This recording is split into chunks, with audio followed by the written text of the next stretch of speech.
Press के मेरे बहुत ही वरिष्ठ बहन भाइयों को नमस्कार और धन्यवाद यहाँ पे आने के लिए। हमारे लिए एक बहुत गौरव की बात है कि स्वयं प्रधानमंत्री जी पानीपत में आएंगे और उन्होंने पहले भी पानीपत की ऐतिहासिक भूमि चुनी थी। बेटी बचाओ बेटी पढ़ाओ उन्होंने यहाँ से लॉन्च किया और उसी को आगे बढ़ाते हुए अब सखी योजना लॉन्च कर रहे हैं और ये हम लोगों के लिए एक बहुत उत्साह की बात है। पूरे प्रदेश में एक खास तौर पे हमारा जो महिला वर्ग है, हमारी माताएं बहनें हैं, बहुत खुश हैं और कि इतनी बड़ी सौगात स्वयं प्रधानमंत्री जी देने आ रहे हैं, जिनका नाता हमारे प्रदेश से बहुत गहरा रहा है।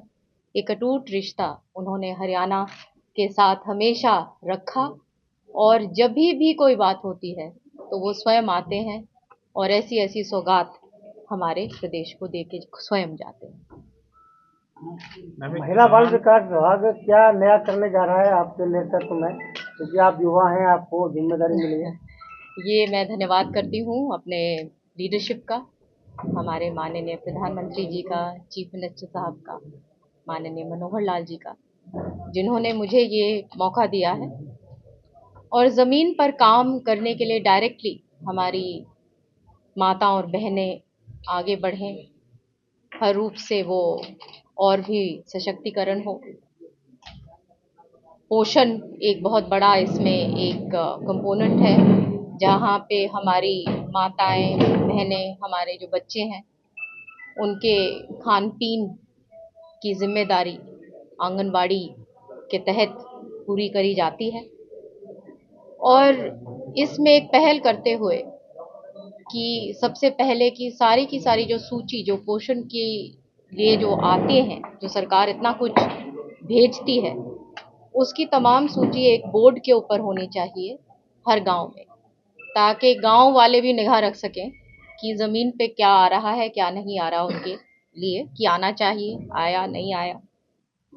और इसके अलावा ज़िला ये गांव के स्तर पर हर एक गांव के अंदर वो कमिटीज़ बना के, जहां आंगनवाड़ी है, कि तमाम गांव इन्वॉल्व रहे कि क्या एक्टिविटीज़ चल रही हैं, अगर कोई दिक्कत है नहीं है तो हम लोगों तक भी वो हमारे नोटिस में जल्दी आ सकेंगी ताकि हम तुरंत कार्रवाई करें।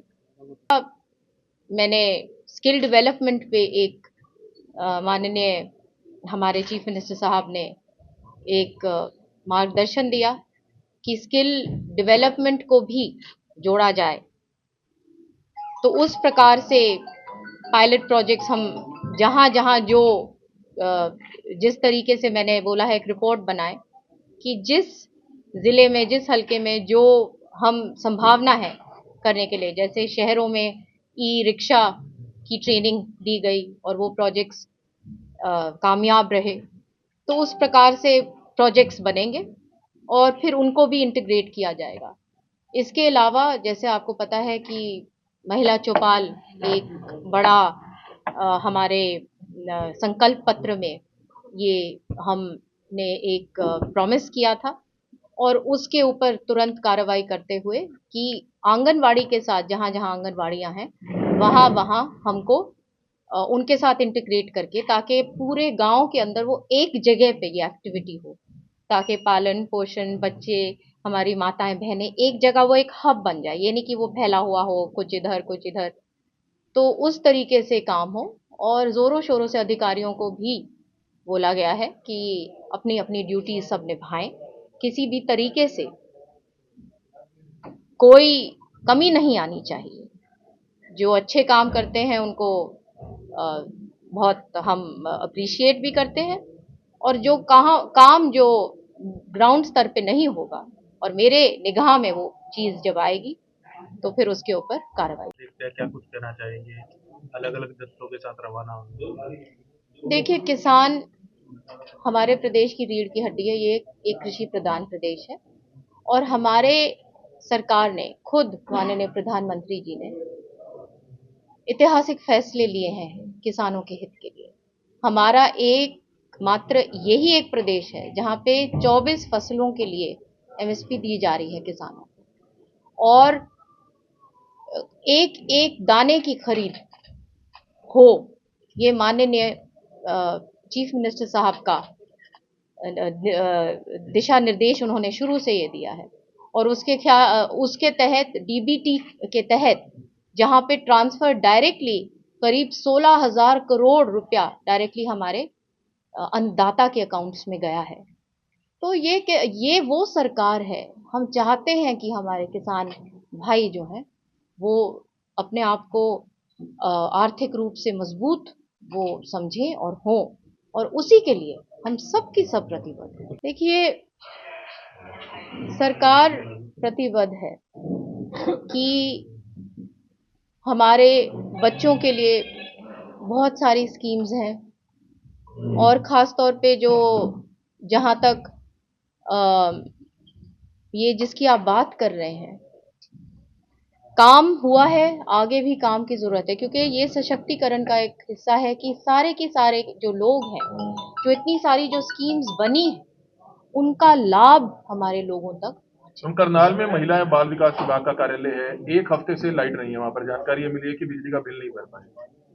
ये मेरे नोटिस में आप अभी लाए हैं और इसके ऊपर तुरंत कार्रवाई करें। क्या कारण है कि कांग्रेस से मोह भंग हो गया?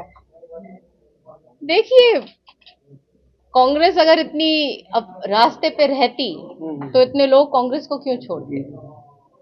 और खास तौर पे वो लोग जिन्होंने अपना जीवन लोगों के लिए दिया, काम के लिए, लोगों ने बहुत प्रेम आदर दिया, काम किया, और आज के दिन कांग्रेस खड़ी हुई है, अपने आप को कटघरे में खुद ही उन्होंने खड़ा किया है, क्योंकि सही समय पे कोई डिसीजन नहीं ले पाते और आपस में उलझे रहते हैं और लोगों के काम से दूर होते गए।